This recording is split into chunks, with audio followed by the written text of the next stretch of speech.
성가를 옛날에 성가들을 그랬죠. 찬양 감사합니다.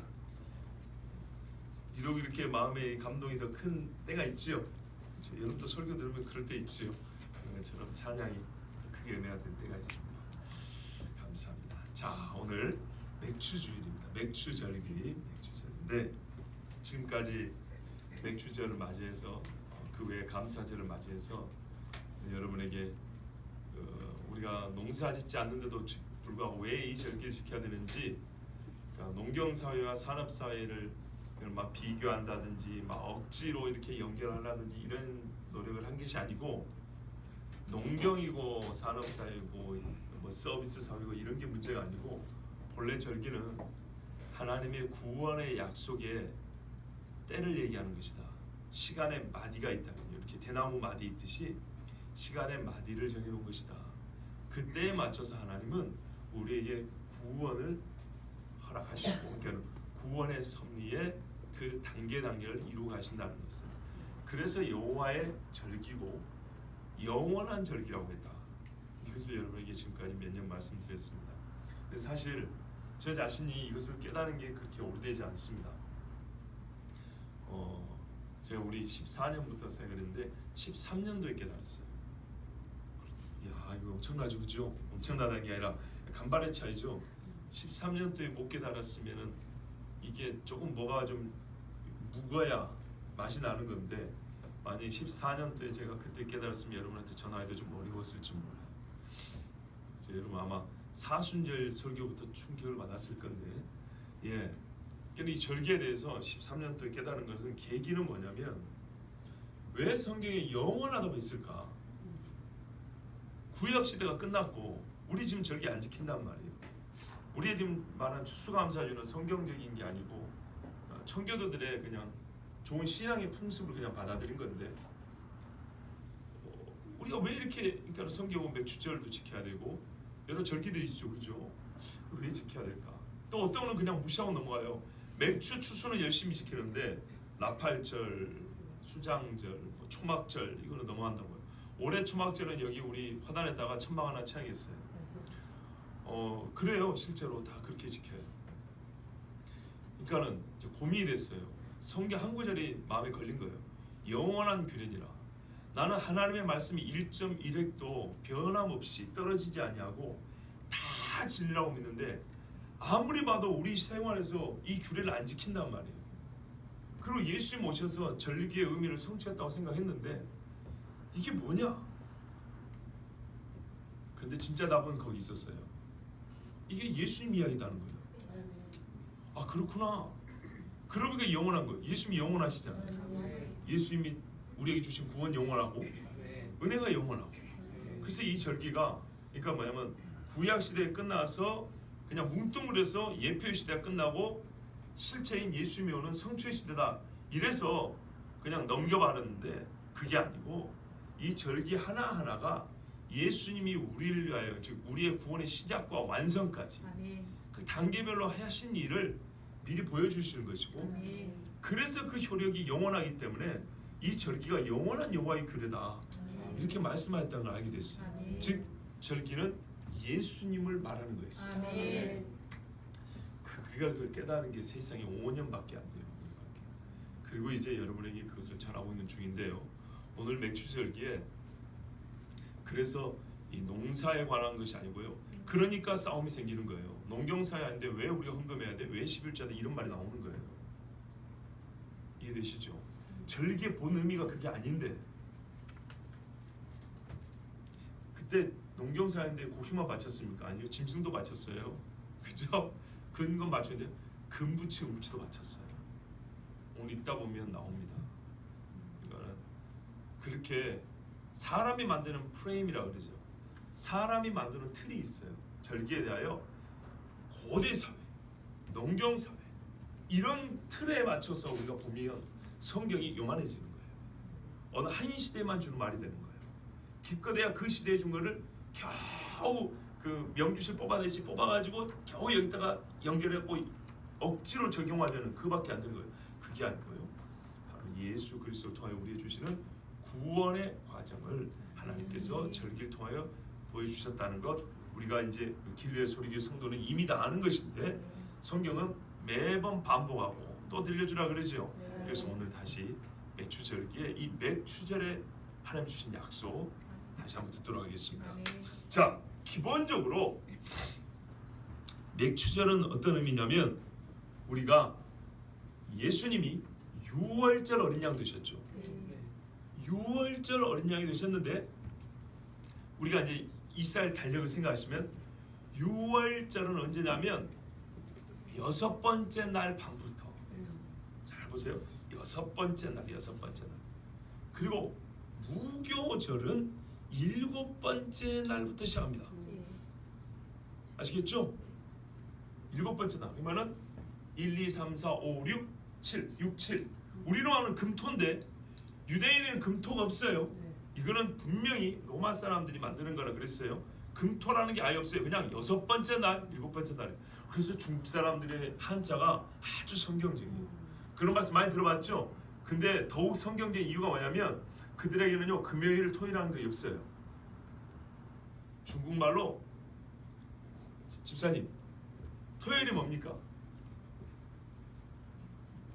싱치치 그러잖아요. 리우 치 7일이니까 치죠. 예. 리우 그래요. 예, 그리고 주일은 르 그러죠. 예. 무슨 말이냐면 이 사람들은 날을 막 우리식으로 그렇게 된 게 유대인하고 똑같은 아닌데 하루 이틀 3일 이렇게 세요. 첫째 날 둘째 날 이렇게 센다고요. 그러니까는 개념적으로는 월화수목보다 중국말이 훨씬 성경에 가까워요. 이제 그게 정확히 이렇게 매치가 돼야 되죠. 유대인의 첫째 날과 중국의 첫째 날 맞아야 되는데 어쨌든 간에 첫째 날 둘째 날 이렇게 센 것은 똑같아요. 자, 그게 중요한 게 아니고 첫째 날부터 6번째 날 6월절 밤이 시작돼요. 7번째 날 무교절이 시작이 돼요. 무교절이 일주일이죠. 그러면 그 다음 주에 1, 2, 3, 4, 5 이렇게 간다고요. 이래가지고 이제 한 주가 되는데 봐보세요. 예수님이 6월절 양으로 죽으셨다 그랬죠. 죽었어요. 그리고 무교절이 시작됩니다. 7일 동안 누룩을 제합니다. 더러움을 제합니다. 이스라엘 백성이 7일 동안 홍해를 지납니다. 홍해 앞까지 와서 홍해를 건넌 날 밤이 7일째입니다. 그래서 누룩 없는 반죽된 떡을 가져왔다 그랬죠. 메고 나왔잖아요. 그걸 뜯어 먹으면서 일주일을 가서 홍해를 지납니다. 홍해까지 즉 시나이 반도까지가 애굽 땅입니다. 애굽 땅을 완전히 벗어나는데 7일이 걸렸고요. 그 마지막이 홍해였습니다. 그리고 재밌죠. 그날 밤에 세례를 받았다 그렇게 돼 있죠. 홍해를 건널 때. 하여튼 이래서 무교절이 누룩을 제하는 날, 애굽의 누룩을 제하는 날이 이렇게 갔고요. 그런데 누룩을 제하는 첫날 밤 뭐였죠? 애굽의 장자들 처벌했죠. 장자는 내 것이라 했지 하나님이 그랬어요. 그래서 나중에 레위인이 장자를 대신하여 하나님 앞에 바쳐진 족속이 됐습니다. 초실절 이해가 됐어요? 첫 열매들을 하나님이 취했다고요. 보리를 추수할 때 첫 열매, 첫 한 단입니다. 곡식 중에서 주인이 봅니다. 이렇게 봐가지고 한 단, 제일 좋은 한 단을 자릅니다. 그를 가지고 가공을 한 게 아니고 그 한 단 그 자체를 하나님 앞에 들어가서 이렇게 바칩니다. 그리고 49일 동안 추수를 합니다. 보리 추수 끝나고 밀까지 추수합니다. 그래서 보리와 밀을 다 합해서 거의 이것들은 성질이 비슷해요. 그래서 맥추라 그러죠. 이게 보아스의 작년에 말씀드린 거예요. 루시 갈 때 보리 추수하기 시작할 때라. 봐보세요. 유대인과 이방인이 함께 와서 보리 추수 시작할 때 베들레헴 떡집에 도착을 했어요. 그렇죠? 가장 의로운 자와 함께 연합을 하게 돼서 기업을 누리게 됐어요. 그런데 언제까지 이 과정이 진행되냐? 보리 추수 시작해서 밀 추수 마칠 때까지. 밀 추수 마치고 난 다음에 보아스하고 룻이 결혼을 했어요. 유대인과 이방인이 결혼을 했고 거기서 예수님의 편 다윗의 왕이 나왔어요. 즉 다윗의 집과 연합이 된 거예요. 작년에 들었던 건데요. 자, 그러면은 초실절부터 카운트다운을 합니다. 첫 열매 장자를 잃고 이쪽에는 피를 발라서 장자를 얻은 집. 이날부터 카운트를 해서 7주를 셉니다. 77은 49. 그리고 그 이튿날까지 합하여 50일을 계수할지니 이게 오순절입니다. 네. 근데 그때 뭐가 내렸다고요? 성령이 내렸다고요. 하필 그날 성령이 내린단 말이죠. 봄 추수가 끝난다는 말입니다. 그리고 이제 가을 과일을 거둘 때가 남았습니다. 하여튼 이 추수를 할 때 마지막에 성령이 내려서 유대인과 이방인이 함께 되는. 그러니까 예수님이 그러잖아요. 야, 보라, 희어져 추수하게 됐다. 너희 아버지께 구하여 추수할 일꾼을 보내달라 하라. 그렇죠? 그렇죠? 그래서 유대인과 이방인이 하나 되는 이제 본격적인 추수. 이 자꾸 추수꾼들이 있어가지고 이 말은 오해하지 마. 성경이 나온 그대로입니다. 저번에 말씀드렸죠. 신천지라는 것도 성경에 나왔다고요. 그걸 갖다 쓴 거라고요. 새하늘과 새 땅, 한자로 신천신지, 축약해서 신천지, 그거를 저 신천지 이마에 갖다 쓴 거예요. 그러니까는요, 바르게 쓰면 돼요. 그러다 보면은 영어를 다 뺏겨서 우리 할 말이 없어져 버려요. 아니, 구원파도 구원이랑 갖다 쓰잖아요. 근데 우리가 구원을 말을 안 할 수는 없잖아요. 그죠? 자, 이게 오순절입니다. 그리고 가을에 들었죠? 작년에 나팔을 불어요. 초막, 그 다음에 속절내요. 초막이에요. 이 세 절기는 가을이라고 그랬어요. 주님 다시 오실 때 딱 맞아 들어간다 그랬죠. 자, 그런데 이제 오순절에 성령이 내려가지고 어떻게 됐어요? 이 복음이 각 나라 언어로 전해지게 됐죠. 복음이 세상 끝으로 이제 전파되기 시작했죠. 자, 요 이야기는 우리가 어느 정도 아는 말씀입니다. 그런데요, 또 새롭고 처음 듣는 분들이 있기 때문에 간단하게 처음에 맥추절의 규례에 대해서 간단하게 말씀드리겠습니다. 레위기 23장 15절에서 22절을 한번 펴보십시오. 자, 빠른 속도로 보겠습니다. 이거는 거의 매년 들었던 말씀이기 때문에 안식일 이튿날 곧 너희가 요제로, 요제는 흔든다는 얘기입니다. 곡식단을 가져온 날부터 세어서 7 안식일의 수요를 채우고 7 안식일 이튿날까지 합하여 50일을 계수하여 새 소재를 여호와께 드리되 맥주가 끝났거든요. 예. 너희의 초수에서 10분의 2의 바로 2.2리터입니다. 2개. 10분의 1이 2.2리터고 2개니까 4.4리터죠. 빵 하나를요, 밀가루를 2.2리터로 만들었어요. 하나를. 얼마나 컸을까요? 40cm, 70cm입니다. 두께는 얼마인지 몰라도 이렇게 커요. 그러니까 제사장이 4-5명이 함께 먹었던 겁니다. 자, 이거를 2의 바로 만든 떡 2개를 가져다가 흔들지니 이는 고운 가루에 누룩을 넣어서 구운 것이요. 자, 여기는 누룩을 넣습니다. 재밌죠? 그 무교절에는 누룩 없는 빵을 받는데 여기는 누룩을 넣습니다. 왜 그런지 아십니까? 누룩이라는 거는 부정이거든요. 퍼져나간 거지만 부정임이었어요. 유대인들은 이방이 부정이에요. 이 제사는 유대인과 이방인이 하나로 드린 제사라는 뜻이 있다고 합니다. 그 누룩이 들어갑니다. 누룩을 넣어서 구운 것이요. 이는 첫 여제로 여호와께 드리는 것이며 너희는 또 이 떡과 함께 1년 된 흠없는 어린 양 7마리와 어린 수수 1마리와 순양 2마리를 드리되 이것들은 그 소유와 전제와 제물과 함께 드리되. 자, 가루하고 붓는 거예요. 포도주 붓는 거, 기름 붓는 거예요. 함께 여호와께 드려서 번제로 삼을지니 이는 과제라. 여호와께 향기로운 냄새며 또 순염소 하나로 속죄제를 드리며 1년 된 어린 순양 2마리를 화목제물로 드릴 것이요. 제사장은 그 첫 이삭의 떡과 함께 그 2마리 어린 양을 여호와 앞에 흔들어서 요제로 삼을 것이요. 이것들은 여호와께 드리는 성물이니 제사장이 돌릴 것이며 이날에 너희는 너희 중에 성회를 공포하고 어떤 노동도 하지 말지니 이는 너희가 그 거주하는 각지에서 대대로 지킬 영원한 규례니라. 너희 땅에 곡물을 벨 때 밤 모퉁이까지 다 베지 말며 떨어진 것을 줍지 말고 그것을 가난한 자와 거류민을 위하여 남겨두라. 나는 너희 하나님 여호와이니라. 아멘. 요게 맥추절의 규례입니다. 요렇게 지키라는 겁니다. 자, 그래서 떨어진 것을 줍지 말라. 그러니까는 루시 따라가면서 주었던 거예요. 이거를 추수하는 일꾼이 아니고 그냥 좀 표현이 그렇지만은 빌어먹는 사람이었죠. 떨어진 거 놓고 가면 주워다가 털어다가 먹는 그런 입장이었어요. 그런데 보아스의 부인이 됐잖아요. 그래서 실제로 이 오순절에는요, 혼인의 약속이 있다고 합니다. 그래서 유대인들은 아가서도 봅니다. 아가서 4장 11절도 보고 에스겔도 보는데, 에스겔을 보는 뭐냐면 내가 너를 지나가다 보니, 여자들의 표현이 있지만 이 유방이 크고 이제 장성하여 사랑스러울 때가 되었다. 이런 말씀이 있는 걸로 제가 기억하고 있고요. 또 하나는 아가에 보면 내 입에서 떨어지는 것은 꿀집과 같다, 단물과 같다. 이거는 성경을 얘기한다고 합니다. 그러니까는 무슨 말이냐면 유대인들은 오순절에 룻과 보아스가 결혼을 하잖아요. 그런데 이들이 어떻게 되냐면 서로에게 사랑을 느끼고 그리고 하나님의 말씀에 근거하여 주의 말씀이 소익불보다 달다 그랬죠. 그래서 근거하여 혼인의 서약이 맺어지는 절기다.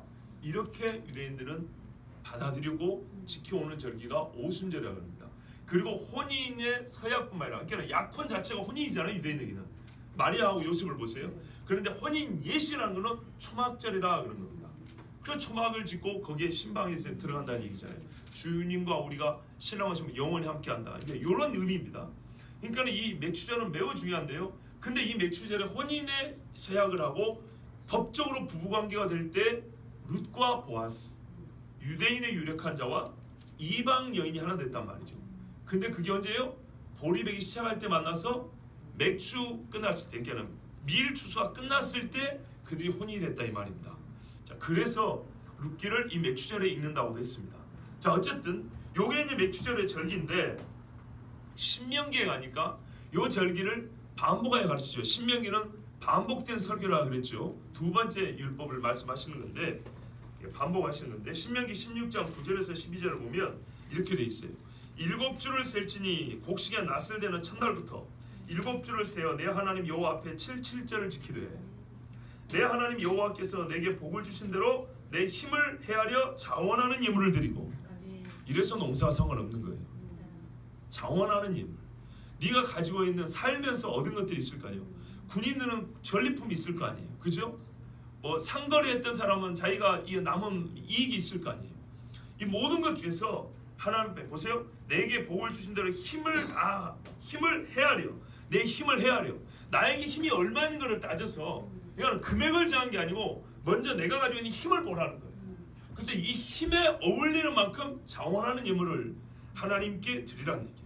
그 너와 내 자녀와 노비와 내 섬기는 레위인과 및 너희 중에 있는 객과 고아와 과부가 함께, 그러니까 네만 보지만 네 주변에 있는 사람들 다 함께 이 절기를 즐거워할 수 있도록 그렇게 배를 하고 내 하나님 여호와께서 자기 이름을 두시러 택하신 곳에서 내 하나님 여호와 앞에서 즐거워할지니라. 그래서 이스라엘 남자는 이 77절 곧 하루 더하여 안식 후 이튿날까지 해서 오순절에 예루살렘에 모이는 거예요.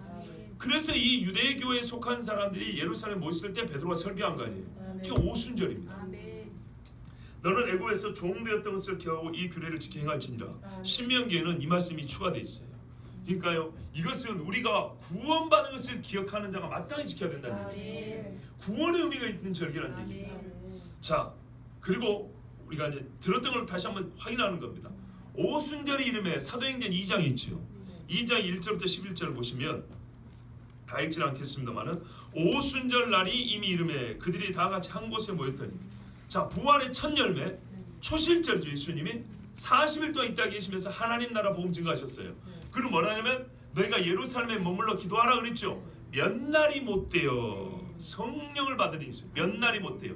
40일 있다 승천하셨으니까 열흘 있다가 오순절에 계속 기도하는데 기도한 지 열흘 만에 어떻게 됐다고요? 성령의 부름을 받은 거예요. 근데 보세요. 오순절은 7 안식일을 계수하고 그 이튿날입니다. 그러니까 예수님이 부활하니까는 그 안식 후 이튿날을 말하는 겁니다. 요 날에 우리로 말하면 지금 이제 이 주 개념이 좀 잘못되긴 했지만 하여튼 이 주일이라고 생각하시면 됩니다. 주일에 그들이 다 한 곳에 모였더니 호련히 하늘로부터 급하고 강한 바람 같은 소리가 있어 그들이 앉은 온 집에 가득하며 마치 불의 혀처럼 갈라지는 것들이 그들에게 보여 각 사람 위에 하나씩 임하여 있더니 그들이 다 성령의 충만함을 받고 성령이 말하게 하심을 따라 다른 언어들로 말하기를 시작하니라.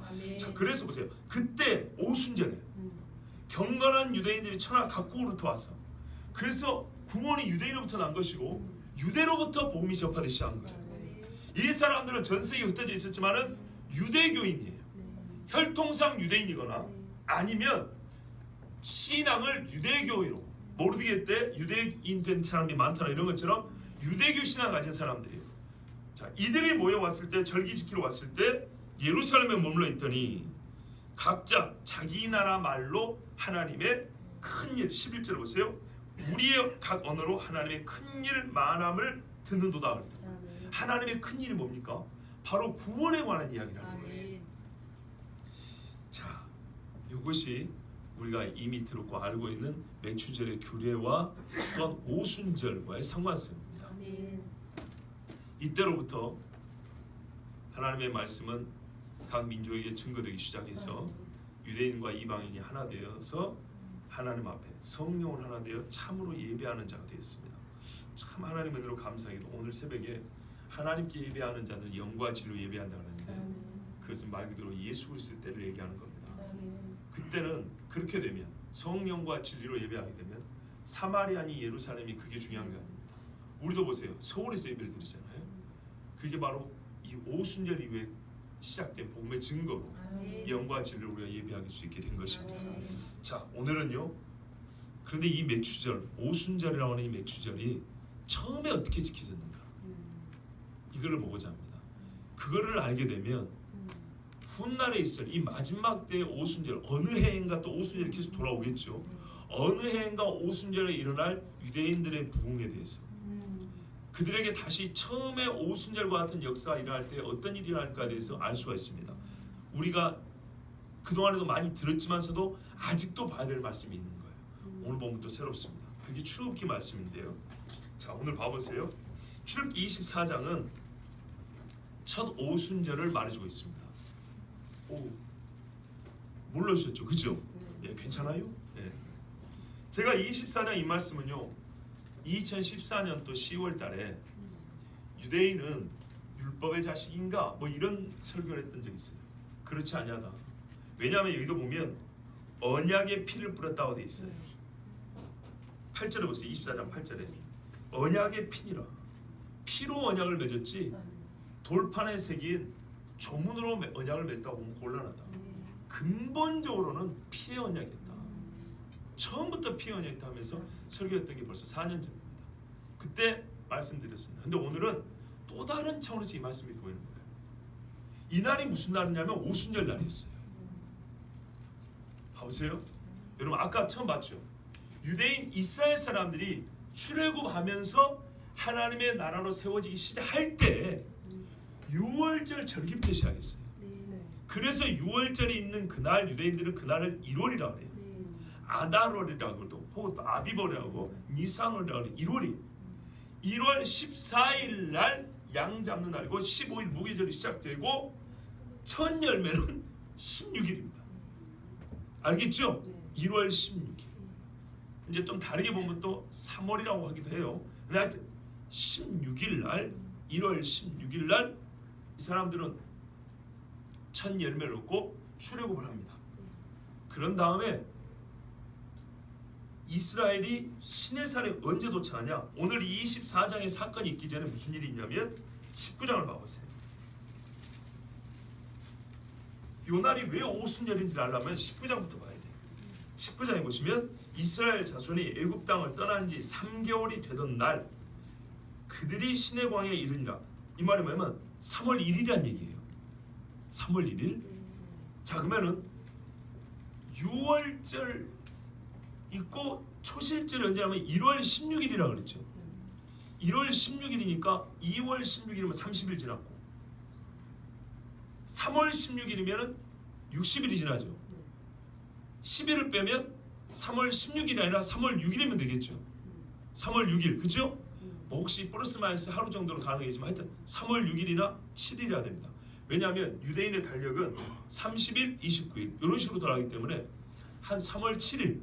근데 거기는 저녁 때부터 하루가 넘어가니까 우리하고는 좀 다릅니다. 하여튼 오순절이 되려면 3월 6일이나 7일이 돼야 됩니다.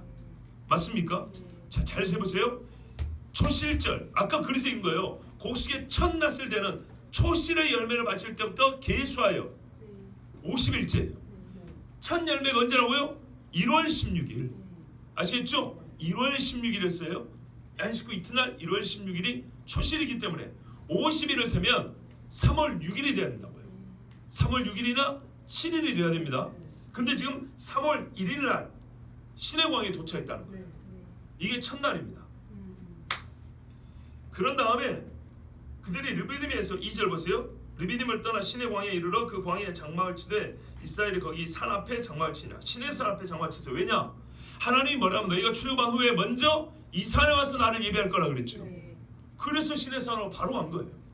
거기까지 가는데 지금 얼마 걸렸다고요? 40일 좀 넘게 걸린 거죠. 3개월이 아니라니까요. 1월 16일에 시작해서 3개월이 되던 날이 게 아니고요. 셋째 달이에요. 셋째 달. 우리 번역이 이래서 문제인 거예요. 90일이 지난 게 아니에요. 세 번째 달이에요. 알겠죠? 세 번째 달 되는 그날 3월 1일이에요. 자, 1월 16일부터 3월 1일이니까 지금 한 44일 지난 거죠. 그렇게 되죠. 자, 여기 이제 도착을 했어요. 그리고 그 뒷날 3일 3절 보세요. 모세가 하나님 앞에 올라갔습니다. 여호와께서 산에서 그를 불러 말씀하시되, 첫 번째로 모세가 시내산 올라간 거예요. 너는 이같이 야곱의 집에 말하고 이스라엘 자손들이 말하라 하면서 4절 이하에 내가 너를 이렇게 구원했다. 그리고 너희가 이제 내 말에 순종하면 어떻게 해요? 제사장 나라가 되고 거룩한 백성이 되리라. 너는 이 말을 이스라엘 자손에 전하라 그랬어요. 그래서 모세가 이 말을 듣고 백성 앞에 전하러 갑니다. 7절 보세요. 모세가 내려와서 이날이 셋째 날 정도 됩니다. 그러면 3월 3일 아시겠죠? 첫날 장막 치고 둘째 날 산에 올라갔고 바닷에 내려오고 3일. 자, 이렇게 해서 보세요. 백성이 장로들을 불러 여호와께서 자기의 명령하신 그 모든 말씀을 그들 앞에 진술하니 백성이 일제히 응답하여 이르되 여호와께서 명령하신 대로 우리가 다 행하리이다. 그랬죠? 그리고 모세가 다시 하나님께로 이 백성의 말씀을 전합니다. 그렇죠? 산에 올라간 거예요. 다시 올라서 하나님 앞에 전해요. 그때 하나님이 뭐라면 오늘과 내일, 그 다음 절 보세요. 오늘과 내일 그들을 성결하게 하며 그들에게 옷을 빨게 하고 준비하게 하여 셋째 날을 기다리라 하랬죠. 오늘과 내일 준비하고 셋째 날. 지금 오늘이 3일째죠. 3, 4, 5. 5일날 내가 너에게 임한다 그 말이에요. 이는 셋째 날에 나 여호와가 온 백성의 목전에서 시내산에 강림할 것입니다. 자, 요래서 5일날 임합니다. 이게 3일부터 지금 5일 사이에 있었다니. 16절 보세요. 자, 이제 5일째 되는 날 무슨 일이 있었냐? 셋째 날 아침에 우레와 번개와 빽빽한 구름이 산 위에 있고 나팔 소리가 매우 크게 들리니 백성이 다 떨었지요. 그리고 모세가 하나님을 맞으려고 백성을 거느리고 진에서 나왔습니다. 산기슭에 섰습니다. 시내산의 연기가 자욱하고 하나님이 불 가운데서 강림하셨습니다. 그 연기가 온기가 이거는 너무 약하게 뭐냐면 용광로 같다고 해야 돼요. 연기가 팍 올라오고 산이 진동을 떨고 있어요. 나팔 소리도 점점 커진다 그랬죠. 이거는 사람이 부는 나팔이 아니라 그랬죠. 점점 커질 수가 없어요. 사람이 부는. 이때 모세가 말한즉 하나님이 음성으로 대답하시더라. 자, 이게 이제 다섯째 날인데 그 후에 모세가 내려옵니다. 그렇죠? 다시 백성에게 내려옵니다. 여호와의 모든 말씀과 그의 모든 율례를 백성에게 전하매 그들이 한 소리로 응답하여 이르되 여호와께서 말씀하신 것을 우리가 준행하리이다. 그렇게 있죠. 요 말씀이 여섯 번째 날 이렇게로 계산할 수 있습니다. 하루 정도는 차이가 있을 수 있습니다. 우리하고 그 계산법이 좀, 그러니까 우리는 아침이 돼야 되는데 이분들은 저녁에 하루가 바뀌기 때문에 제가 지금 말씀드린 거 하루는 차이가 날 수 있습니다. 하여튼 이래가지고 이 백성에게 율례를 전하고 백성이 지켰습니다 합니다. 그리고 그 다음에 보세요. 모세가 여호와의 모든 말씀을 기록하고 이른 아침에 일어나 그 뒷날 아침에 일어나 산 아래에 제단을 쌓고 이스라엘 12지파들의 12기둥을 세우고, 자, 이날이 6일째나 또는 7일째가 되는 날입니다. 하루 정도는 오차가 있을 수 있다고 했기 때문에요. 이해가 되십니까? 자, 저를 다시 보세요. 저를 그냥 보세요. 읽은 거 그대로예요. 3월 1일 날 시내산 앞에 장막을 쳤어요. 그리고 그 뒤날 모세가 하나님에 올라갔어요. 그렇죠? 내가 이렇게 너희를 하겠다 하고 백성에게 전하라 그랬어요. 백성에게 내려와서 전했더니 백성이 듣겠다 그렇게 하겠어요. 그래서 모세가 다시 올라왔어요. 하나님 백성이 준행하겠답니다. 그래? 그러면 약속하자. 오늘부터 카운트해서 3일째 되는 날 내 앞에 담보해라. 언약식 하자고. 아시겠죠? 그래서 3, 4, 5에서 5일째가 되었어. 그리고 백성들을 모아놓습니다. 모아놓고 모세가 어떻게 해요? 하나님 앞에 나아갑니다. 그러나 하나님 앞에 말씀을 받아옵니다. 말씀을 받아왔는데 그 말씀의 내용 중에 뭐가 있냐면 아론하고 나답과 아비후 그리고 장로 70명 데리고 다시 올라와 그럽니다. 아시겠죠? 그런데 그 중에 말씀을 쫙 줍니다. 그게 20장, 21장부터 23장까지입니다. 이게 율법이 이때 주어진 겁니다. 언제요? 6일째 되는 날 이 말씀이 이렇게 주어진 겁니다. 주어지고 모세가 다 들었죠. 그리고 이거를 백성들에게 낭독을 해줍니다. 낭독을 해주고 이대로 준행하겠느냐니까 준행하겠습니다 해서 번제를 드리고 피의 언약을 맺습니다. 이게 오늘 우리가 읽은 본문입니다. 그런 다음에 언약을 했으면 어떻게 해요? 서로 화목하지요. 그죠? 아까도 뭐냐면 너희가 외추절에는 속죄제, 수호제 드리고 나중에 화목제물 드리라 그랬거든요. 화목제물은 말 그대로 우리가 화목됐다는 뜻입니다. 맥추절의 마지막 제사는 화목제물입니다. 그리고 실제로 화목제물은 레위기에 보면 제물을 바친 자와 제사장과 하나님이 함께 그 제물을 나누는 겁니다. 보통의 제물은 제사장이 바치면 제사장이 안수하고서 잡죠. 그런 다음에 하나님 앞에 태워드리죠. 그럼 하나님이 흠양합니다. 아시겠죠? 그리고 제물을 바친 사람이 가거나 아니면 어떤 제물은 제사장이 남은 제물을 먹습니다. 저번 주에 들으셨죠? 그러면 제사가 하나님께 받아들여졌다는 시각적인 증거입니다. 제사장이 거룩한 곳에서 거룩한 제물을 먹어요. 제사가 종결됐다, 하나님 받으셨다는 겁니다. 화목제물은 달라요. 화목제물은 제사장만 먹는 게 아니라 제물을 바친 사람과 일가 친척, 친구들도 줘요. 다 모여서 먹습니다. 말 그대로 잔치입니다. 이게 화목제물입니다. 그래서 예수님이 말해요. 로마서에 우리의 화목제물 되셨다 그랬죠. 번제는 다 드렸다는 얘기고 속죄제는 우리의 죄를 씻었다는 얘기고 속건제는 죄값을 배상했다는 얘기고 화목제는 그 결과 이 제물의 결과를 말하는 거예요. 하나님은 화목됐다는 얘기예요. 근데 맥추절에도 맨 마지막 제물이 뭐야? 아까 읽었죠? 레위기에 화목제물 드리라 그랬죠. 그래서 하나님이 이 첫 번째 3월 6일 날 또는 3월 7일 율법이 선포된 이날 어째요? 제사장들 데리고 올라오라 그럽니다. 자, 그게 6일 또는 7일인데요. 오늘 읽은 말씀 보세요. 24장 맨 끝에 보세요. 1절에 먼저 보시면 율법을 준 다음에 하나님이 5일째에 율법을 준다. 5일째 또는 6일째 율법을 준 다음에 뭐냐면 이것을 가지고 백성에게 전하라 그럽니다. 그리고 나서 전하고 누구를 데리고 오라고요?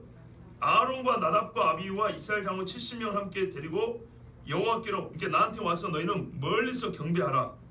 그리고 모세 너는 나한테 가까이 와라 이렇게 말하죠. 자, 이 말씀을 받고 내려갑니다. 이 말씀을 하나님께 자기가 받고 이스라엘 백성에게 선포합니다. 이게 그러니까 하루 만에 일어났으면 6일째 다 일어난 거고 모세가 내려가서 이걸 기록하고 전하는 데 시간이 좀 걸렸을 거 아닙니까? 그래서 유대인들에게 물어보면 이거는 6일째 하루에 다 했다. 또는 이거 하루에 다 한 게 아니라 7일째까지 해서 이틀에 걸쳐 일어난 거다. 이렇게 말합니다. 그러나 이러나 저러나 출애굽 후 50일째 일어난 것은 매한가지입니다. 이해되시죠? 3월 16일에 초실절 이래서 1월 16일에 초실절 3월 6일에 50일에 대해서 오순절. 오순절에 뭐가 주어졌다고요? 율법이 주어졌다고요. 율법이. 이스라엘의 율법이 주어진 날이 오순절입니다. 그리고 율법이 주어지고 나서 하나님과 이 율법대로 약속을 맺겠냐? 하겠습니다 해서 율법 조문으로 계약을 완료한 게 아니고 언약을 완료한 게 아니고 짐승을 잡아 언약의 피로 완료를 했다 이 말이죠. 율법이 피로 하나님 앞에 이스라엘과 하나님 사이에 언약의 책으로 인정이 된 게 피 때문에 언약이 책으로 인정이 된 거라고요. 이게 6절이죠. 예, 서로 번제와 화목제를 드린 다음에 피를 가지고 반은 여러 양푼에 담고 반은 제단에 뿌리고 언약서를 가져다가 백성이 낭독하여 듣게 하니 그들이 이르되 여호와의 모든 말씀 우리가 준행하리이다. 모세가 그 피를 가지고 백성에게 뿌리며 백성에게 뿌렸어요. 제단과 백성에게. 이는 여호와께서 이 모든 말씀에 대하여 너희와 세우신 언약의 피니라. 그러니까요. 말씀 받아서 기록하고 낭독하는데 하루 만에 다 했으면 6일날 다 끝난 거고. 이해되시죠? 그게 이틀에 걸쳤으면 7일까지 간 겁니다. 자, 이런 다음에 마지막 화목 됐죠. 언약을 맺어서 이제 이스라엘이 완전 하나님의 백성 됐죠. 그래서 이 백성이 대표들을 불렀다고요.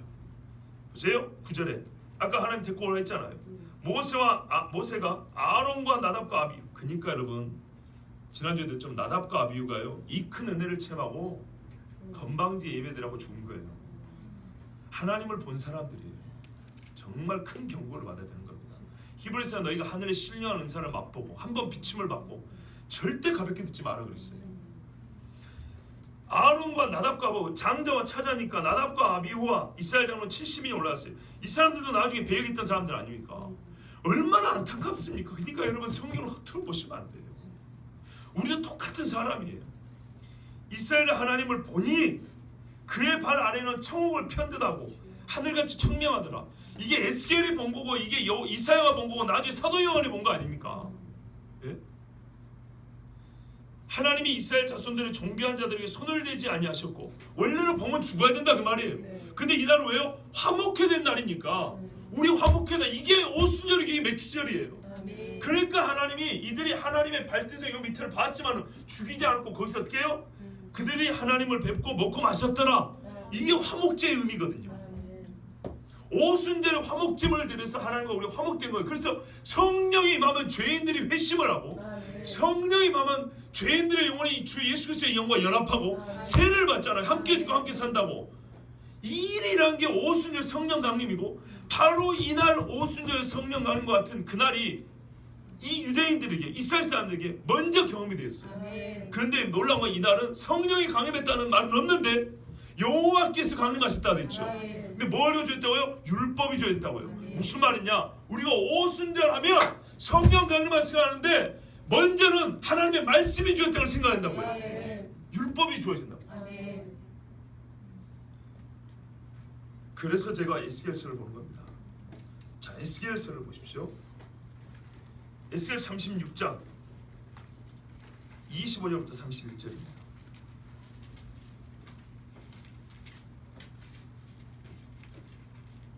이스라엘 사람들이 하나님 앞에 돌아오는 때를 우리가 기다리고 있습니다.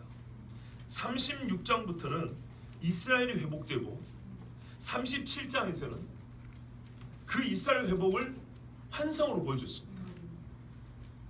그렇죠? 그리고 38장 39장에는 그 엄청난 이제 전쟁을 얘기하면서 그 위에는 새 성전과 거의 천년왕국의 이야기를 보여주고 있습니다. 그런데 우리가 잘 부르는 찬송이 있죠. 주의 말씀은 예루살렘에서 있죠. 이게 말입니다. 그 말씀이 율법을 말한 거고 성경 보면 그 예루살렘에 나온답니다. 근데 이 말씀의 맥락이 종말의 맥락이라는 걸 아십니까? 모세 시대를 얘기하는 게 아니에요. 다시 오실 주님의 때에 주의 말씀이 예루살렘에 율법은 예루살렘으로부터 나온다. 그래서 그 말씀을 들어 예루살렘에 올라간다는 얘기가 선지서들의 종말의 배경에서 나온 말씀들이에요. 그럼 무슨 말이냐? 이스라엘이 돌아오면 이스라엘이 성령의 체험이 있어야 되겠죠. 성령으로 말미암지 않고는 예수를 주라 신할 수 없다 그랬죠. 그 무슨 이스라엘이 결국에는 성령으로 말미암아 예수 그리스도를 주라고 인정하는 날이 온다는 얘기입니다.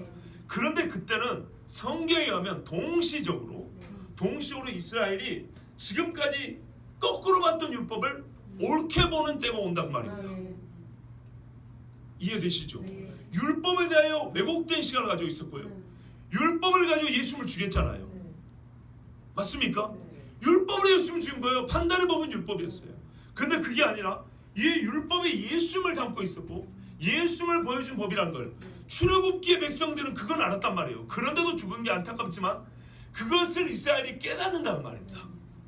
모세가 나를 기록했는데 예수님이 출기차게 말씀하신 그거를 이스라엘이 깨닫는데 그때 어떻게 해요? 성령으로 말미암아 성령이 먼저 말씀을 열어준다고요. 율법을 열어 보여준다고요. 그리고 이 율법이 말하는 메시아를 우리가 죽였구나고 회개를 한다고요. 스가랴서 말씀을. 그리고 예수 그리스도를 영접한다 이 말입니다. 이게 오순절 사건입니다.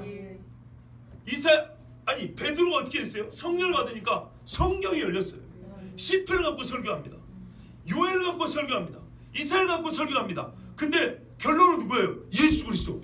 전 늘 말하잖아요. 사도들은 성경 설교의 본문이 구약인데 주제는 예수라고. 그렇죠? 열매는 회심이고 구원이라고. 이 유대인에게 마지막 때 일어난다 이 말입니다. 이게 선지자들이 말하는 이스라엘 회복이에요. 이스라엘 회복이 다른 게 아니에요. 이게 가장 본질적인 회복이에요. 성령이 임하여 그들이 하나님의 말씀을 제대로 알게 되고, 그래서 가슴을 치고 각 지파마다 회개를 하고, 주여 호산나 주의 이름으로 여호와의 이름으로 오시는 이여 우리에게 찬송하리로다, 우리에게 임하소서 하고 그들이 주님을 부르짖을 때, 그때 이스라엘에 또한 큰 환난이 있겠지만 그들이 이제 주님을 만났기 때문에 그 환난을 이기고 마지막 때에 주님이 오셔서 그들을 구원한다 이 말입니다.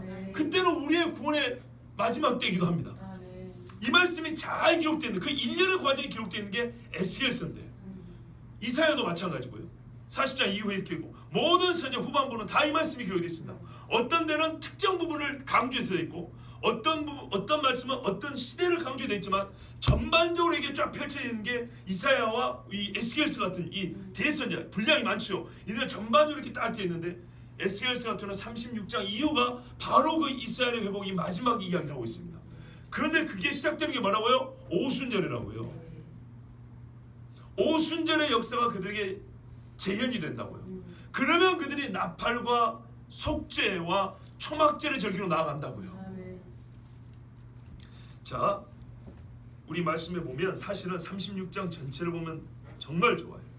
여러분 성경에 소제목 이렇게 돼 있죠. 이스라엘이 받을 복 이렇게 돼 있죠. 16절을 보시면 오늘 본문이죠. 아니 16절 보면 이스라엘이 정결하게 된다 그랬어요. 정결하게 되는데 25절 우리가 읽은데 보면은 이 맑은 물로 너에게 뿌려서 너희로 정결하게 한다 그랬습니다. 곧 너희 모든 더러운 것에서와 모든 우상 숭배에서 너희를 정결하게 할 것이며, 예, 성경에서 물은 말씀입니다. 주의 말씀이 들어갈 때 생수가 있다 그랬어요. 나의 말을 듣는 자, 예수님이 그랬죠. 요한복음에 나오잖아요. 자, 그러면 어떻게 돼요? 이 말씀이 너희 안에 들어가면 너희가 어떻게 해요? 정결하게 된다는 거예요. 우상 숭배에서 너희를 정결할 것이며, 또 새 영을 주고, 이게 맑은 물과 새 영이 주어지는데, 그래서 말해요 성경에 물과 성령으로 거듭난다 그랬죠. 다 구약에서 온 거예요. 미리 예언해 준 거예요. 새 영을 너희 속에 두고, 우리 하나님이 해주신다는 거 보세요. 맑은 물을 너희에게 뿌려, 옛적에는 언약의 피를 뿌린 것처럼 맑은 물을 너희에게 뿌려 너희를 정결하게 하고, 또 해주는 게 뭐야? 새 영을 너희 속에 두어 새 마음을 준다 그랬죠. 그 다음 절에 새 영이 뭐야? 내 영인데 하나님의 영을 너희 속에 두어, 그쵸? 너희로 내 율례를 지켜 행하게 한다. 너희 육신에서 굳은 마음을 제거하고 부드러운 마음을 준다. 그러니까는 보세요. 1차로 한 건 뭐냐면 맑은 물로 우리를 뿌려서 깨끗하게 하고 새 영을 주어서 우리 마음에 둔다는 거예요. 그러면 어떤 결과가 나타나냐? 속죄를 받고, 그죠? 뿐만 아니라 우리가 마음이 새로워져서 하나님의 율례를 지키게 된다는 거예요. 이 율례가 뭐예요? 율례가 에스겔서가 말하는 율례가 뭐겠냐고요? 율법 얘기하는 거예요. 그러니까 스가랴서에 말하면은 새 예루살렘에 지을 때도 초막절을 지키러 오지 않는 자에게는 하나님의 진노가 있을 거란 말이 그래서 나온 거예요. 배경은 분명히 종말 배경인데 왜 또 초막절이야? 이게 다 이유가 있습니다. 자, 하여튼 이래서 너희가 내 율례를 지켜 행하게 됐는데, 그때가 어느 때냐? 내가 너희 조상들이 준 땅에서 너희가 거주하면서 내 백성이 되고 나는 너희 하나님이 되리라 그랬어요. 너희가 정결함을 받으며 내 율례를 지키는, 여러분 이게 사실 출애굽기 약속 아니었습니까? 아까 출애굽기 때 말씀 19장에서 하나님이 처음에 모세를 만나가지고 오라 해가지고 내가 너희에게 지금부터 율례를 줄 것인데 너희가 이 말씀을 지키면 너희는 제사장 나라 되고 거룩한 백성이 돼서 내 백성이 된다 이랬어요. 하겠느냐? 하겠습니다. 그러면 아론하고 제사장도 불러 올라와 이랬죠. 그 와중에 하나님이 말씀을 다 주셨죠. 이게 제사장 나라가 되는 법이다. 이게 너희가 뭐랄까 거룩한 내 백성이 되는, 이게 자격이라는 게 아니고 이게 그 제사장 나라의 정체성을 얘기해 주는 거다. 이게 너와 나 사이의 언약이다. 나는 이 언약대로 너에게 메시아를 보내줄 거야. 너희는 이 언약대로, 이 언약의 결론은 이 거룩하게 되는 이 언약을 너희는 믿음을 받아들이고 내가 보낼 그 예수님 누구죠? 여자씨 너 받아들여야 된다는 얘기예요. 오죽했으면 사마리아 여인조차도 민수기를 통해서 메시아가 올 걸 알았다 그랬잖아요. 왜냐하면 거기도 물이 나오거든요. 자, 하여튼 여러분 이래서 이스라엘 사람들은 하나님 앞에 언약을 맺게 됐고요. 그 언약에 하나님이 임재했고요. 그러니까 하나님이 영으로 임재하시고 하나님의 말씀이 주어진 하나님과 이스라엘 사람의 언약, 즉 율법이 주어진 날이 오순절이고 하나님의 영이 임해서 이스라엘에게 함께하서 그들의 하나님이 되신 날이 오순절이고, 근데 예수 그리스도가 이 땅에 육체로 오심으로 말미암아 우리의 속죄사를 실제로 행하신 후에 성령이 임할 때는 어떻게 돼요? 이것이 보편적으로 퍼져나가서 온 천하 만민에게 이 오순절의 역사가 일어났다 이 말입니다. 근데 성경에 말하면 거꾸로 역설적으로 이스라엘이 그때 어두워져 버렸다는 거죠. 근데 왜 그랬냐? 로마서 11장 보면 온 천하 사람들이 이 오순절의 은혜, 하나님의 백성이 된 은혜를 받기 위해서 이스라엘의 더러는 우둔하게 될 수밖에 없어요. 하나님이 일부러 눈을 가리고 귀를 덮었다고 그랬어요. 때가 되면 하나님이 이걸 다시 열어준다 그랬다고요. 그 열어주는 때 뭐예요? 우리가 받는 거랑 똑같은 은혜를 받는다는 얘기죠. 그게 바로 오순절의 은혜라고요. 그러니까 이 마지막 때 어느 해인가 오순절에 즈음하여 이스라엘에는 그들이 분명히 하나님 앞에 돌아올 건데 아무 때나 돌아오는 게 아니라 오순절 절기에 의하여 이들은 주님 앞에 돌아오는 때가 있을 거라는 말입니다. 내가 너희를 모든 더러운 데서 구원하고, 구원이에요 구원. 곡식이 풍성하게 기근이 너에게 닥치지 아니하게 할 것이며 또 나무의 열매와 밭의 소산을 풍성하게 하여 너희가 다시는 기근의 욕을 여러 나라에게 당하지 아니하게 하리니. 사실 이 말씀이 오순절 상관 있는 게 룻기사와 관계에 있는 거고요. 또 이 앞에 보면 뭐가 나와 있냐면 36장 앞부분에 이스라엘 산이라는 말이 반복되어 나와요. 여러분 봐보세요. 36장에 보시면 1절부터 인자하다는 이스라엘 산들에게 예언하라. 이스라엘 산들아 1절에 두 번 나오죠. 그리고 그 다음에도 보면은 4절에 이스라엘 산들아 골짜기들아 또 산들과 이렇게 나와 있죠. 그 밑에 보면은 또 6절에도 그 산이 나오죠. 그 밑에 또 나와요. 하여튼 8절에 이스라엘 산들 이렇게 있죠. 왜 산이 자꾸 나오는지 아십니까? 이스라엘 산? 이스라엘 산은 이스라엘 중에 어느 지역에 있습니까? 동쪽에 있습니다. 동쪽, 그렇죠? 유대 쪽입니다. 서쪽 지중해 쪽은 평야 지역이고 산들은 주로 어디에 있냐면 동쪽에 있습니다. 유대 광야, 지금으로 말하면 요르단이 찾아오고 있는 헤브론 이쪽 있죠? 아시죠? 사해 이쪽에 유대 광야 그 위에 옆에 있는 산들, 그리고 여기서 말하는 산들은요 요단강 건너편까지 말해요. 요단강 건너편에 뭐가 있어요? 옛날에 바산과 골란 있죠? 골란 구원 있죠? 옛날에 이렇게 돌아가지고 갈릴리로 올라갔다 그랬잖아요. 그러니까 여러분 보시기에는 이쪽으로 유대 땅에서 요단강 건너서 이쪽으로 지나서 갈릴리로 올라가는 데 있죠. 요 지역이 산지입니다. 요즘에 팔레스타인 그러니까 유대인 정착촌 지어가지고 막 다툼이 일어나는 지역들 있죠. 그 지역이 주로 산지들입니다. 요 산지들이 주님 앞에 돌아온다는 이스라엘이 돌아온다는 이런 이야기입니다. 이스라엘이 자기 고국에 와서 머문다는 얘기가 36장에 잘 기록이 되어 있고요. 요즘으로 하면 이게 알리아 운동이죠. 그런데 왔는데 정신을 못 차려요. 그래서 하나님이 다시 땅에 살 뿐만 아니라 진짜 하나님의 백성을 변화시키는 말씀, 요게 지금 우리가 지금 읽은 말씀들입니다. 그때 너희가 너희 악한 길과 너희 좋지 못한 행위를 기억하고 너희 모든 죄악과 가증한 일로 말미암아 스스로 밉게 보리라. 이때가 되면 어떻게 되냐? 하나님이 이들이 이 땅에 거주하면서 곡식만 풍성한 게 아니라 하나님께서 물과 영을 새롭게 주실 때는 그들이 자기의 죄를 미워하게 된대요. 아멘. 이게 회심이 아니고 뭐예요? 아멘. 이 날이 이른다는 거예요. 사실은 다 보면 좋은데 제가 지금 일부를 본 겁니다. 꼭 한번 읽어보세요. 자, 이렇게 된다고 주님이 말씀하셨는데 이 날에 이스라엘에 주어진 게 뭐냐면 말씀과 영임으로 아멘. 곧 이것이 오순절의 성취가 아니냐 이렇게 보는 겁니다. 그래야 이 사람들이 주님 앞에 거룩하게 되고 돌아오거든요. 그런데요, 요 일을 예표적으로 보여주는 사건이 하나 있어요. 지금 제가 시간 때문에 빨리빨리 한 예표적으로 보여주는 사건이 뭐냐면 유다가 북이스라엘과 남유다로 갈라졌죠. 여러분 이 뒤에 보면은 또 뭔 말이냐면 37장에 보면 우리가 그 아골골짜기 뼈다귀 아시죠? 6월달 월삭기도에 들은 이야기예요. 그 뼈다귀가 살아나서 극히 큰 군대로 이스라엘이 일어나지 않습니까? 그런데 하나님은 그 뒤에 뭐라면 막대기 하나 취하라 그럽니다. 37장에 나오죠. 17절에 보면 16절 17절에 보면 너는 막대기 하나를 가져다 그 위에 유다와 그 짝 이스라엘 자손이라 쓰라는 거예요. 그리고 또 다른 막대기 하나를 가져다 그 위에 에브라임 막대기 곧 요셉과 그 짝 이스라엘 온 족속이라 쓰라는 거예요. 그 막대기를 서로 합하여 하나가 되게 하라 그랬어요. 내 손에서 둘이 하나가 되리라. 봐보세요 여러분. 저를 보세요. 이스라엘이 북이스라엘과 남유다로 갈렸죠. 북이스라엘이 10지파를 먹었단 말이에요. 에브라임 지파가 주동이 되어갖고 남쪽이 유다 지파죠. 유다 지파가 베냐민 지파를 데리고 왔어요. 유다 지파가 베냐민 지파를 데려간 이유가 뭔지 아십니까? 하나님이 왜 베냐민 지파를 남겨둔지 아십니까? 그래서 사울이 나중에 나 베냐민 사람이라고 자부심을 갖죠. 나는 갈라져 나온 데 아니라 유다에 딱 붙어 있었다고. 그 이유를 유대인들은 어디서 찾냐? 창세기 38장 44절에 보면 유다가 베냐민을 위해서 호소하잖아요. 차라리 나를 죽이라.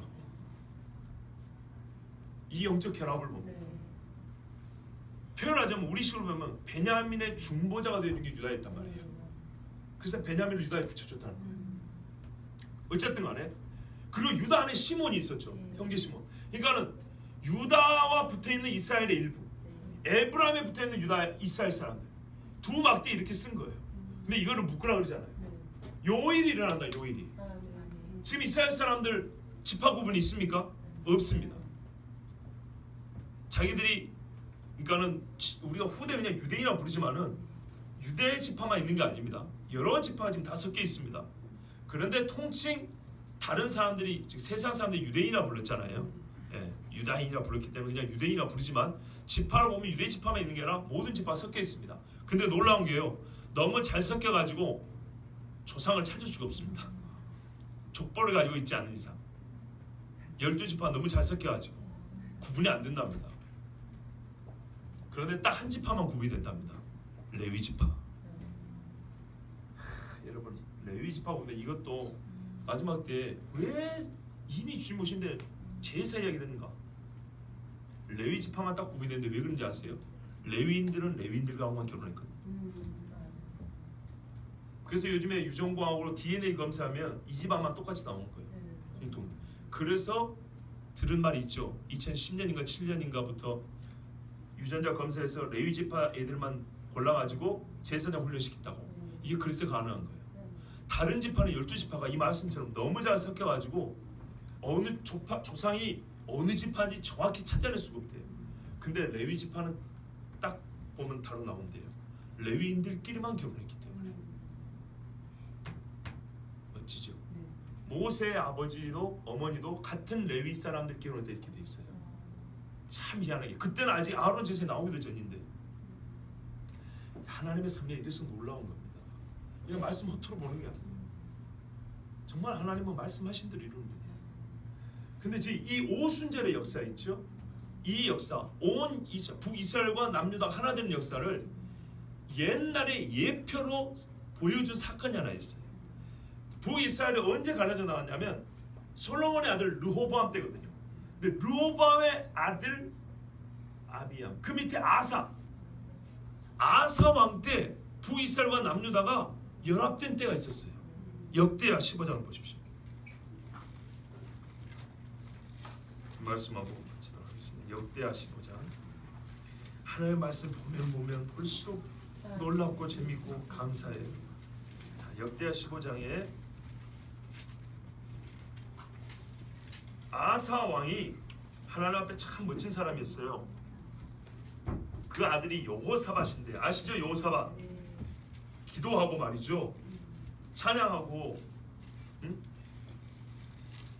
그 아버지가 아사입니다. 근데 아사가 얼마나 멋진 사람인지 기가 막혀요. 이 사람이 말입니다. 구스가 쳐들어왔거든요. 그때 하나님 앞에 기도했던 사람이에요. 사실 14장부터 보면 이 아사가 얼마나 멋진지 알 수가 있는데 여호사밧 아들보다 훨씬 이 믿음이 강했던 사람이에요. 초반에 보면 진짜로 멋진 사람.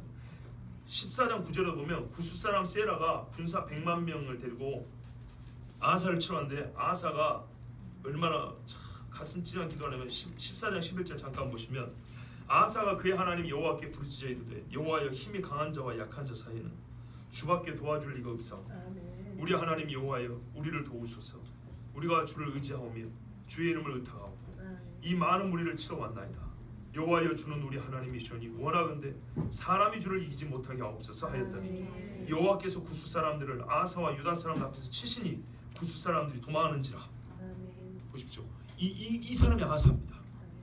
아사와의 그래서 신앙 얼마나 멋지게 하는, 이게 이제 15장에 나와 있는 겁니다. 그때 오넷의 아들 아사랴 선지자에게 여호와의 영이 임하여 뭐라 그러냐면 하나님의 영이 이제 아사를 임하여서 아사를 맞습니다. 2절 보세요. 그가 나가서 아사를 맞아 이르되 아사와 및 유다와 베냐민의 무리들아, 베냐민 유다가 붙어 있었다 했죠. 내 말을 들으라. 너희가 여호와와 함께하면 여호와께서 너희와 함께하실지라. 지금 잘했다는 거예요. 계속 그렇게 안 하는 거예요. 너희가 만일 그를 찾으면 그가 너희와 만나게 되시려니와 너희가 만일 그를 버리면, 맞아요, 사람이 먼저 버리는 거예요. 저희 아버지가 어릴 때부터 그랬어요. 네가 하나님을 버리지 않으면 절대 하나님 먼저 네를 버리지 않는다고 했어요. 말씀이 그래요. 항상 사람이 먼저 버린다는 거예요. 그를 버리면 그도 너희를 버리시리라. 이스라엘에는 참신이 없고, 북이스라엘 말하는 거예요. 가르치는 제사장도 없고 율법도 없은 지가 오래되었으나, 여러분 이게 중요하다니까요. 율법이 없고 가르치는 제사장이 없으면 영적으로 망하는 거예요. 니느웨가 한 번 떼굴떼굴 굴러서 살 수는 있어도 곧 망할 수밖에 없었던 게 예배가 없기 때문이에요. 하나님 말씀이 없기 때문이에요. 그들이 그 환난 때 이스라엘 하나님 여호와께로 돌아가서 찾음에 그가 그들과 만나게 되셨나니 그때 온 땅의 모든 주민이 크게 요란하여 사람의 출입이 평안하지 못하며 이 나라와 저 나라가 서로 치고 이 성읍이 저 성읍과 또한 그러하여 피차 상한 바 되었나니 이는 하나님이 여러 가지 고난으로 요란하게 하셨습니다. 그런즉 너희는 강하게 하라. 너희의 손이 약하지 않게 하라. 너희 행위에는 상급이 있음이라 하니라. 자, 무슨 말이냐면 북이스라엘은 제사장도 없고 참신 하나님도 없고 율법도 없다 그랬죠. 그래서 그들이 하나님이 벌을 냈다는 거예요. 그들에게. 그랬더니 그들이 어떻게 해요? 그 요란함 가운데 하나님을 만나게 된다는 거죠. 자, 아사가 8절에 이 말을 곧 선지자 오데스의 예언을 듣고 마음을 강하게 하여 가증한 물건들을 유다와 베냐민 온 땅에서 없애고 또 에브라임 산지에서 빼앗은 성읍들에서 없애고. 자, 에브라임과도 전쟁을 했던 거예요. 북이스라엘과도 전쟁을 했는데 여기서 얻은 것도 어떻게 해요? 없애고 또 여호와의 낭실 앞에 있는 여호와의 제단을 재건하고 또 유다와 베냐민의 무리를 모으고 에브라임과 므낫세와 시므온 가운데에서 나와서 저희 중에 머물러 사는 자들을 모았으니. 봐보세요. 여기 중요한 거예요. 이 오순절의 예표가 여기 있어요. 에브라임이 바로 북이스라엘 열 지파를 찢어간 주역 아닙니까? 주역이라면 좀 주동 아닙니까? 이 에브라임인데 므낫세, 에브라임 형제죠. 요셉의 자손들이죠. 그 다음에 시므온 가운데서 나와서 저희 중에 머물러 사는 자들을 모았으니. 그러니까 뭐냐면 찢어져 나간 열 지파에 속해 있었는데 유다 지파와 함께 하겠다고 나온 자들이 있었다는 거예요. 그들이 그러니까 천덕꾸러기처럼 살 수밖에 없잖아요. 근데 아사 왕이 그들을 드러내었다는 거예요. 나오라고. 그래, 부끄럽게 있지 말고 나오라고. 이는 이스라엘 사람들이 아사의 하나님 여호와께서 그와 함께 하심을 보고 아사에게로 돌아오는 자가 많았습니다. 하나님이 아사와 함께 하니까 찢어나갔던 이스라엘 사람 중에 많이 돌아온 거예요. 그래서 나중에 인구 비교를 하면 큰 차이가 안 나요. 사실 한 지파 내지는 두 지파가 이렇게 막 군대 수가 많으니까 북이스라엘 열 지파하고 보면 5분의 1이 차이가 나잖아요. 근데 5배 차이가 안 나요. 자, 이런 이스라엘 사람들이 아사 하나님 여호와께서 그와 함께 하심을 보고 아사에게로 돌아온 자가 많았습니다. 아사 왕 제 15년 셋째 달에 오순절이 셋째 달이에요. 아까 3월 6일 그랬죠? 이제 뭐 했는가 보세요. 그들이 예루살렘에 모이고 북이스라엘에 나갔던 사람이 유다에게 다시 돌아와서 하나님을 경외하는 아사 왕과 함께 셋째 달에 아사가 일부러 그날 모은 거예요. 왜? 여호와를 경배하는 이스라엘 모든 남자는 오순절 7.7절 절기를 지키려고 예루살렘 모이라 했거든요. 아사 왕이 찢어져 나간 지파 사람들도 불러서 같이 하나님 앞에 경배하러 나가자고 초청을 한 거는 그 말이에요. 그날에 노력하여 온 물건 중에서 소 700마리와 양 7,000마리로 여호와께 제사를 지내고 또 마음을 다하고, 보세요, 목숨을 다하여 율법의 신명기 6장 말씀이죠. 조상들의 하나님 여호와를 찾기로 언약하고 이 언약이 주어진 날 다시 이 언약으로 돌아간 거예요. 북이스라엘과 남유다가 북이스라엘 완전 돌아온 게 이게 예표적 사건이라 그 말입니다. 이스라엘 하나님 여호와를 찾지 아니하는 자는 대소남녀를 막론하고 죽이는 것이 마땅하다고. 우리가 큰 소리로 외치며 피리와 나팔을 불어 여호와께 맹세하며 온 유다가 이 맹세를 기뻐한지라. 우리가 마음을 다하여 맹세하고 뜻을 다하여 여호와를 찾았으므로 여호와께서도 그들을 만나 주시고 그들의 사방에 평안을 주셨더라. 아멘. 이게 구약의 맥추절 곧 오순절에 일어났던 기억할 만한 사건 중에 다른 절기 구해 보면 여러 번 나옵니다. 성전 지어 바칠 때도 절기에 맞춰 지킨 겁니다. 여러분, 이와 같은 일은 부분적인 사건이고요. 완전하게 이스라엘과 유다가 하나 되어서 한 성령으로 하나님께 주의 율법을 지키며 그 율법이 계시한 예수 그리스도를 만나는 그날이 곧 옵니다. 아멘. 외형적 조건은 다 됐지만 그들에게 남은 것 한 가지는 바로 오순절의 성령 강림입니다. 아멘. 남은 것 한 가지는 그들의 눈이 열려 여호와의 말씀을 깨닫는 것입니다. 아멘. 우리가 해야 할 일이에요. 그들의 더러 우둔하게 되므로 이방인이 우리가 먼저 구원을 받았다 했잖아요. 이제 우리는 어떻게 해요? 그들을 위하여 기도하는 것입니다. 아멘. 예, 오순절은요 1년에 한 번 헌금 좀 많이 하는 날이 아닙니다. 헌금도 신명기문에 자원하여 바치라고 그랬어요. 아멘. 너희가 힘을 얻은 대로 하나님 주신 힘대로 자원하여 바칠 것이며 이 자원하여 바치는 것이 마땅한 것은 아멘. 하나님께서 세상에 사람에게 자기를 보이시는데 죽이지 아니하시고 그 산 위에서 같이 식사하시며 자기의 영으로 친히 강림하시고 약속의 말씀을 주시고 언약의 피를 뿌려서 거룩한 나의 백성이 되게 하셨기 때문에 아멘. 어찌 자원하는 예물이 아깝다 하겠습니까? 그러니까 이날 이게요 700마리 소를 바치고 양 7,000마리를 드렸다는 거예요. 솔로몬의 1천만 제가 유가 아닙니다. 나중에 뭐 히스기야도 엄청 많이 바칩니다. 왜냐? 이만한 힘이 있었기 때문에. 이만한 힘이 있기 때문에 하나님 앞에 그렇게 바친 거예요.